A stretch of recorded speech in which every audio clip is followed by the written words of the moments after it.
સ્વાધ્યાય 5.2 એક્ઝામ્પલ 9 સમાંતર શ્રેણીનું ત્રીજું પદ અને નવમું પદ અનુક્રમે 4 અને -8 હોય તો તે શ્રેણીનું કયું પદ 0 થાય તે શોધવાનું છે.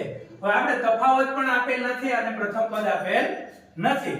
હવે તફાવત એટલે કે d આપણે આપેલો નથી અને પ્રથમ પદ a પણ આપણે આપેલું નથી. ત્રીજું પદ અને નવમું પદ અનુક્રમે 4 અને -8 આપેલ છે એટલે કે સમાંતર શ્રેણીનું ત્રીજું પદ a3 બરાબર 4 આપેલા છે અને સમાંતર શ્રેણી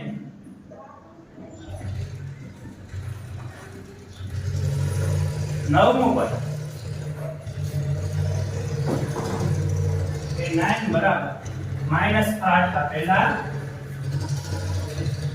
હવે આપણે કયું પદ 0 થાય એટલે કે an આપેલું છે. આ પદ આપણે શોધવાનું કયું પદ 0 થાય એટલે કે n આપણે શોધવાનું છે. તો આપણે પહેલા તફાવત અને પ્રથમ પદ પહેલા મેળવશું. તો એમાં આપણે અગાઉના દાખલામાં જોયું એ પ્રમાણે ત્રીજું પદ તો ત્રીજા પદનું સૂત્ર a3 બરાબર a plus 2d. a3 ની કિંમત શું છે તો કે 4 બરાબર a plus 2d. આને સમીકરણ નંબર 1 કહેશું.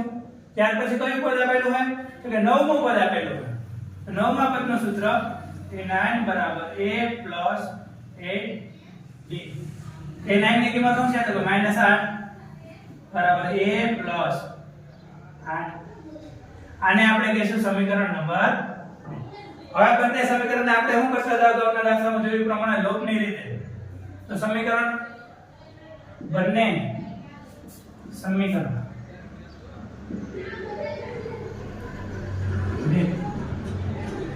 મુક્ત.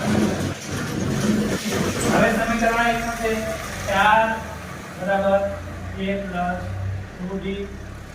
હવે બીજું સમીકરણ છે 8 -8 બરાબર a plus 8d. હવે લોપની રીતમાં નીચેની જે સમીકરણ છે એની બધાની નિશાની બદલશે. તો -8 છે તો શું થઈ જાય +8 બરાબર આ a ની આગળ કોઈ નિશાની ન હોય એટલે શું સમજવાનું પ્લસ સમજવાનું એટલે શું થઈ જાય -a.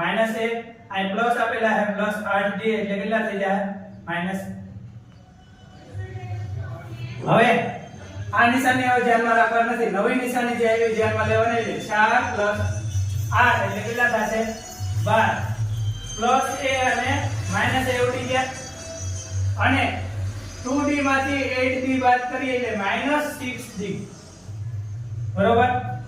હવે 12 ના છેદમાં -6d બરાબર d બરાબર શું મળશે 6 દુ 12 એટલે કે -2. આપણે આ d ની કિંમતને આપણે કેવા મેળવીએ d ની કિંમત સમીકરણ 1 માં મુકતા. સમીકરણ 1 શું છે 4 બરાબર a plus 2d. 4 બરાબર a plus 2 और d કેટલા છે -2 એટલે એને આપણે કૌંસમાં લખશું -2. 4 બરાબર a plus 2 દુ 4 પરંતુ 4 કેવા છે માઈનસ એટલે માઈનસ ની નિશાની -4. આ -4 ને આપણે બરાબર ની આ બાજુ લઈ આવશું એટલે નિશાની બદલી જાય +4. લે બરાબર શું મળશે 8. પ્રથમ પદ મળી ગયું, તફાવત મળી ગયો. પ્રથમ પદ આપણે શું મળ્યું a બરાબર 8, તફાવત શું મળ્યો આપણે -2 અને a આપણે શોધવાનું એટલે કે 0 ક્યુ પદ થાય છે અને આપણે n શોધવાનો છે. તો બધું મળી ગયું. હવે આપણે જે n વાળું સૂત્ર લખી અને કિંમત મૂકીએ બરોબર.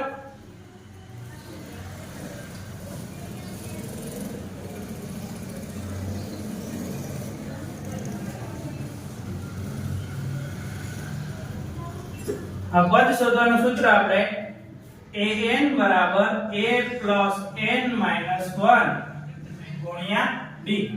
an કેટલો હે 0 a કેટલો આપણે શોધ્યો પ્રથમ પદ 8 પ્લસ n આપણે શોધવાનો છે એટલે n - 1 ગુણ્યા d કેટલો હે -2 બરોબર હવે 0 8 ને બરાબર ને આ બાજુ લઈ આવશો એટલે માઈનસ થઈ જશે બરાબર ને આ બાજુ આવે એટલે નિશાની બદલે હવે આ n છે એની સાથે 2 ને ગુણશું એટલે 2 એ કેવા હે માઈનસ એટલે -2n અને 1 ની સાથે પણ 2 ને ગુણશું એટલે 2 * 2 બંને જગ્યાએ માઈનસ એટલે માઈનસ માઈનસ પ્લસ 2 * 2 અચળ પદ પાછા આપણે ભેગા કરીએ હવે આ 0 માંથી 8 જાય તો -8 અને 2 એ પ્લસ છે આ બાજુ આવશે એટલે -2 બરાબર -2n 8 માં 2 ઉમેરો એટલે કે માઈનસ માઈનસ પ્લસ થાય એટલે મોટા પદની નિશાની એટલે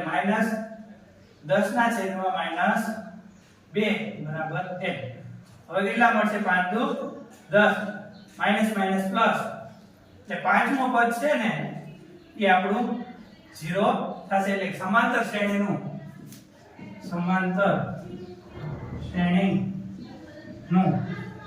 પાંચમું પદ 0 મળે છે જે n છે ને n હંમેશા ધન પૂર્ણાંક સંખ્યા જ હોય નો ઋણ પૂર્ણાંક કે અપૂર્ણાંક કઈ નહીં ધન પૂર્ણાંક જ પદ n છે એ પાંચમું પદ આપણે શું મળશે 0 મળશે